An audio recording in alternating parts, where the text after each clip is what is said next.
તો આજે આપણે બનાવીશું ટામેટાની ચિપ્સ. તે પણ એકદમ બહાર જેવી જ. જો તમે આ રીતે બાળકોને બનાવી આપશો તો તેમને ખૂબ જ ભાવશે. તો ચાલો બનાવી લઈએ. તો તેના માટે મેં અહીંયા 3 ટામેટાં લઈ લીધા છે. તેને આપણે મિક્સરમાં પીસી લઈશું. તો આ રીતે તેનો પાછળનો ભાગ કાપીને તેને નાના નાના ટુકડા કરી લઈશું. તો બધા ટામેટાને આપણે આ રીતે કાપી લઈશું અને તેની પેસ્ટ બનાવી લઈશું. તો ટામેટાની પેસ્ટ મેં બનાવી લીધી છે. તેને આપણે ગાળી લઈશું. ગાળવાથી તેમાં જે બિયાનો ભાગ હોય છે તે નીકળી જશે.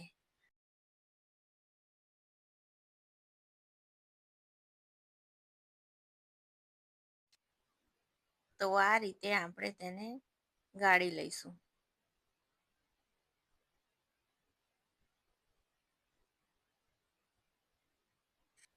તો બધા જ ટામેટાની પેસ્ટને મેં ગાળી લીધી છે. તો ચાલો લોટ બાંધી લઈએ.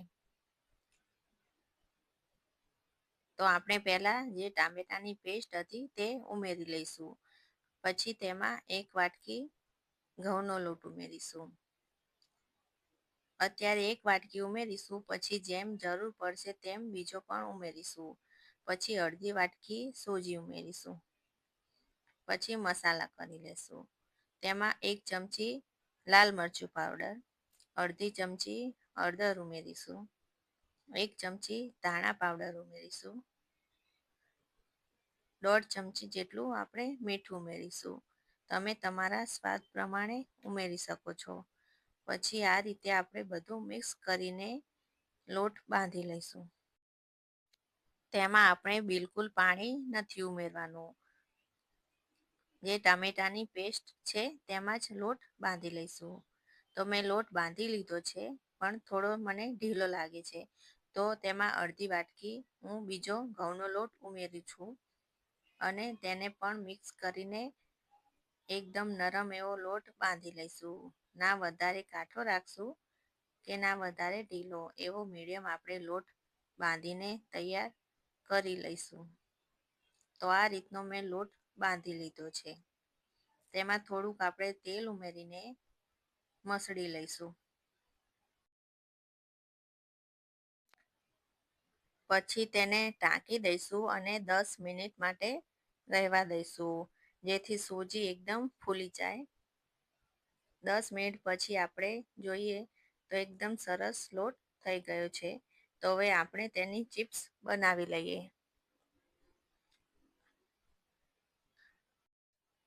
તો અહીંયા આપણે તેની એક રોટલી બનાવી લઈશું. તે આપણે વધારે જાડી કે વધારે પાતળી નથી રાખવાની. મીડિયમ સાઈઝની આપણે રોટલી બનાવીને તૈયાર કરીશું. તો આ રીતે મેં એક રોટલી વણી લીધી છે. તેને આપણે ચારે બાજુથી કટ કરી લઈશું. તો આ રીતે આપણે ચાકુની મદદથી ચારે બાજુથી કટ કરી લઈશું અને એક ચોરસ બોક્સ તૈયાર કરીશું.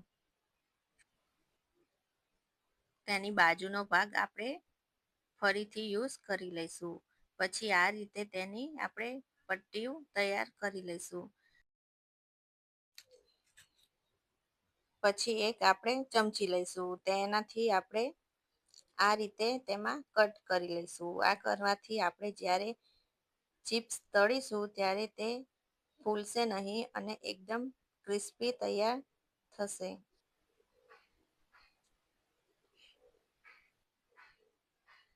પછી આ રીતે આપણે એક પટ્ટી ઉપર બીજી પટ્ટી મૂકીને તેનો શેપ આપી દઈશું.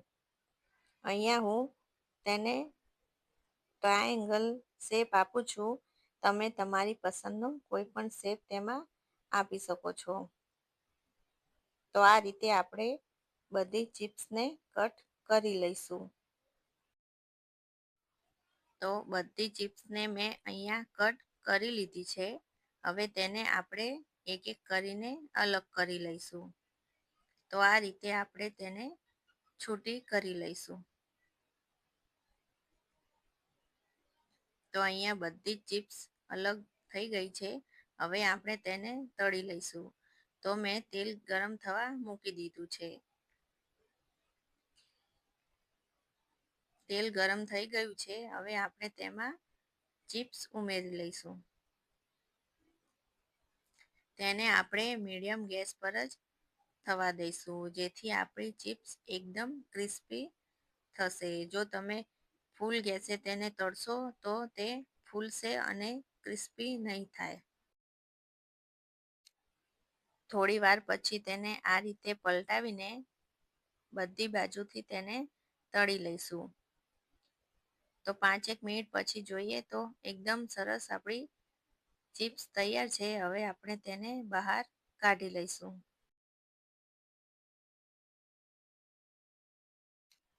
તો અહીંયા મેં બીજી ચિપ્સને પણ બનાવી લીધી છે અને તેને પણ તળી લઈશું. ગેસને આપણે મીડિયમ જ રાખીશું. તો આ રીતે તેમાં બધી ચિપ્સ ઉમેરીને તેને તળી લઈશું. જો બાળકો બહારની ચિપ્સ માંગતા હોય તો તમે આ રીતે તેમને ઘરે બનાવીને આપજો. તેમને ખૂબ જ ભાવશે. તો અહીંયા આ ચિપ્સ પણ થઈ ગઈ છે. હવે તેને પણ આપણે બહાર કાઢી લઈશું. જો તમને મારી આ રેસીપી ગમી હોય તો લાઈક કરજો, શેર કરજો અને સબસ્ક્રાઈબ કરજો. આપણે ચિપ્સ ઉપર છાંટવા એક મસાલો તૈયાર કરીશું. તો તેના માટે મેં અહીંયા 1 ચમચી કાશ્મીરી મરચું લીધું છે. પછી 1 ચમચી આપણે ધાણા પાવડર લઈશું. 1 ચમચી આપણે કાળું મીઠું લઈશું. 1 ચમચી આપણે રેગ્યુલર મીઠું લઈશું. પછી 1 ચમચી અહીંયા મેં મેગી મસાલો લીધો છે. તે બધા મસાલાને આપણે મિક્સ કરી લઈશું. તો આ રીતનું આપણું એક મિશ્રણ તૈયાર થઈ ગયું છે. તેને આપણે ચિપ્સ ઉપર છાંટી લઈશું. તો અહીંયા હું 1 ચમચી જેટલો પાવડર લઉં છું. તેને આ રીતે આપણે ભભરાવી લઈશું અને તેને મિક્સ કરી લઈશું.